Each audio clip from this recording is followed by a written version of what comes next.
What's up, y'all? It's your girl, Jay Natisse, and I am back with the season finale of Life After Lockup, Season 5, Episode 50. It's over, it's done, and I have to say that I was very underwhelmed. It was alright. It was okay. It was a lot. It's still a lot of filler, and let's just go ahead and get into it. Like Melissa and Louis, they had a bunch of scenes for what? To have pretty much the same conversation that, oh, you gotta trust me, you gotta trust me. Melissa's like, I'm learning to trust you. They still together. They want a destination wedding, and Louis studying to be a realtor. Good for them. Next, we have the paternity results. In the case of 5-year-old Kaysen, Joey is not the father. Again, something we already knew. Joey and that boy daddy. So Kim was like, so that means when I was messing around with Joey, that I was already pregnant and didn't know it. Whatever, girl. Kim told Joey he didn't seem to be all that upset. 5 weeks later, we see that Joey's calling, saying how much he loves Kim, their family, blah, blah, blah, yada, yada, yada. Cousin Tatum still don't see it for Joey. Kim and Joey are still together. Kim is officially divorced, and Joey is out of rehab. Moving on. Z was popping all that stuff to Troy and what have you, and didn't say boo when Yana was there. So it's still them having the conversation. Troy walks up to the car and sees some, I guess one of Yana's friends. She ain't want to be on camera because her face was blurred out, but sees one of Yana's friends in the car. Then talking about some old goofy bitch in the car. She ain't even in it. Like, come on, Troy. So that conversation went nowhere. That was pretty much their segment. Troy and Z are still together. They're planning their actual wedding. And it seems that Yana has current time, or, well, I don't know about current. If you've been seeing what's been going on in the news with them, about they be going live against each other, back and forth. But Yana, in the episode, she was saying she ain't want baby Troy to come out there to Syracuse because, duh, you left my kid in the train station. Of course I ain't gonna let her come. But anyway, so I guess Yana has finally let Troy come back to Syracuse. Moving on. Key Rock and Brittany. It's time for Brittany to go back to VA because her 30-day pass is up. She's saying she's staying with her friend, and she's like, oh, we gonna go party and all this stuff. I guess Key Rock sees it as being a bad influence. They get into the conversation how Key Rock, slipped up and cheated before. He said it was in the beginning of their relationship. I don't care. This episode didn't give me anything. So Key Rock's mom and her boyfriend come over. She had a nice little red shortcut wig on. I was like, go ahead, Miss Tammy. So they're talking. They're like, well, Brittany, if you don't get approved, we're just going to have to come back to Virginia. And Brittany's like, yeah. And Key Rock's like, wait a minute. Key Rock's like, wait a minute. I'm just getting a job and all that stuff. And he was like, well, if she gets denied again, we just gonna have to be long distance and figure it out. So, all that happened, and Key Rock says Brittany gotta get her shit together. That's pretty much it. She gotta get her shit together. Gotta work to pay off that restitution so y'all can move and go freely where y'all want to go. Because Key Rock is good. He's off papers. She's not until she pays off that restitution. So we're going to set up a GoFundMe for Brittany if she hasn't paid off that restitution yet. Anywho, at the end of the episode, we find out that Brittany got denied again. So Key Rock and them move back to Virginia. Moving on, let's go on over to Teenie and Rob. Teeny and Rob, Teeny's still looking at what's going on in the cameras, and she's like, well, I'm about to just go ahead and take my break. She's like, I'm about to go on lunch and go home. By that time, Rob and his mom, you know, they said they're going to make amends. They're going to work on things and all that. She leaves. See, this is the thing. WeTV had us thinking we was going to see a showdown. Like, because in the previews, Teeny pulls up like, so you ain't think to tell me she was going to be here? So we thinking that, you know, she was going to pull up when Rob's mama was still there. But that wasn't even the case. Rob's mama was gone by the time Teeny pulled up, and probably long gone. But anyway, oh, my hair's sticking up. I know. It's getting done soon, y'all. It's getting done soon. I'm sorry. But so Teeny and Rob's mom try to make amends. Again, it just wasn't giving. It just wasn't giving. But anywho, Teeny comes home. She confronts Rob. They're talking.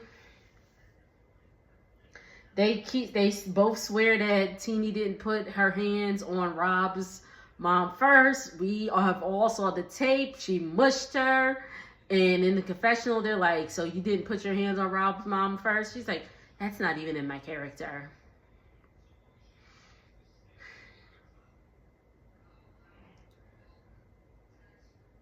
But Teeny's like, his mom is not welcome in their home. And she did say something really profound that I liked. I liked it. She said, givers have to set boundaries because takers never do. I like that. I did like that.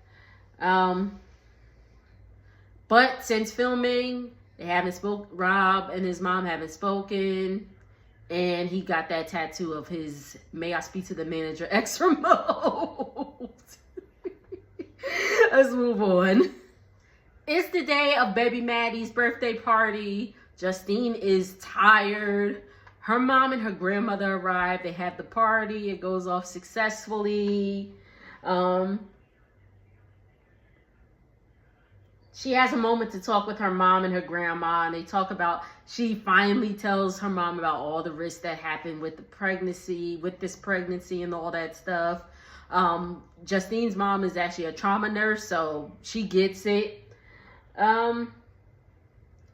She also mentions that if anything, God forbid, were to happen to her, that they would, Kylie and Mike would split custody. And her mom is definitely like, oh no, that's not happening. We're not letting Kylie stop school and all that stuff. And she's like, well, I already had that conversation with my daughter. I hope their relationship gets better. Because I just hope their relationship gets better, because you only get one mama. You only get one mama. So I hope their relationship gets better. Like, I think everybody needs therapy. Just to get their stuff together. So it's the day of the delivery. It's the day of the C-section, and the whole family comes in. They fill up the car with all them cheering. And they head over to the hospital because, you know, it's the whole, I mean, and of course, I'm not saying pregnancy is not risky. I 100% get that. But it's all just like, oh, if anything happens to me, if anything happens to me, if anything happens to me. And again, be prepared, but I don't know. I just feel like they were doing a lot. What do y'all think? Let me know below. But again, I'm not, you know, I'm not being insensitive to how risky pregnancy can be, especially her pregnancy, because I told you before in a past video, I did have a friend who recently passed away over the summer after a few weeks after giving birth to her second child. So I 100% get it and can't imagine. But Mike and Justine end up having a beautiful, beautiful baby boy named Million Banks.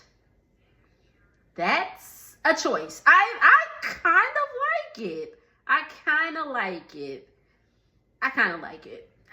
What y'all think? It's a choice, but I kind of like it. Like, when I saw the name, or I think I saw it on their social media, and I was like, Mylon? But no, it's Million Banks. So congratulations to them. And Mike said that he got the name from his stage name, which is Montana Mills. We know he has dropped some music. I'm gonna listen to some of his music. I heard it's actually pretty good. So I'm gonna give Montana Mills some streams. So Montana Mills, if you listening, I'm gonna support you. But him and Justine dropped a single. They gave a little tidbit of it at the end. I'm gonna listen to that too. I got y'all, Montana Mills. Moving on. Now this couple, I don't want to see them again.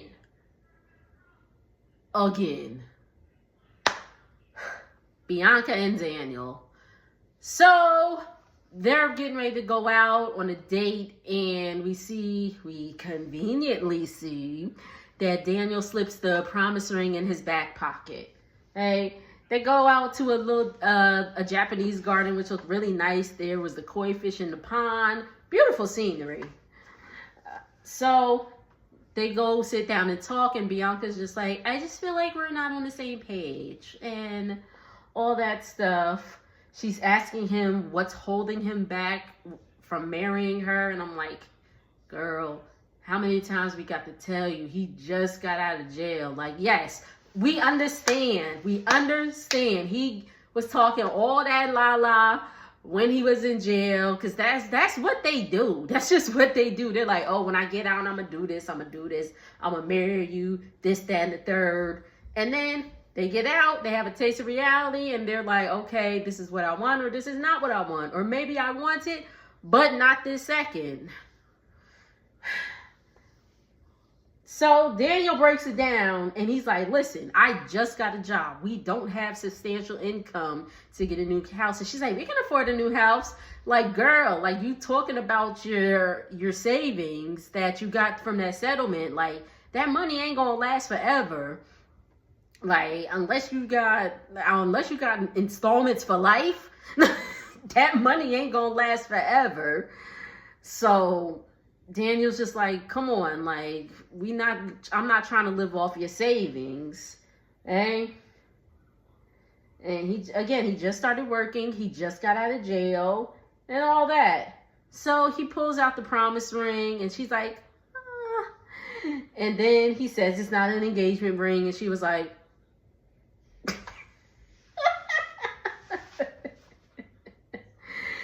and then he was like, well, what are we? Then she was like, well, what are we? And he's like, we're boyfriend and girlfriend. And she's like, we were never boyfriend and girlfriend. I was like, what? So what was y'all doing? What were you doing going all the way to Arizona? Sorry.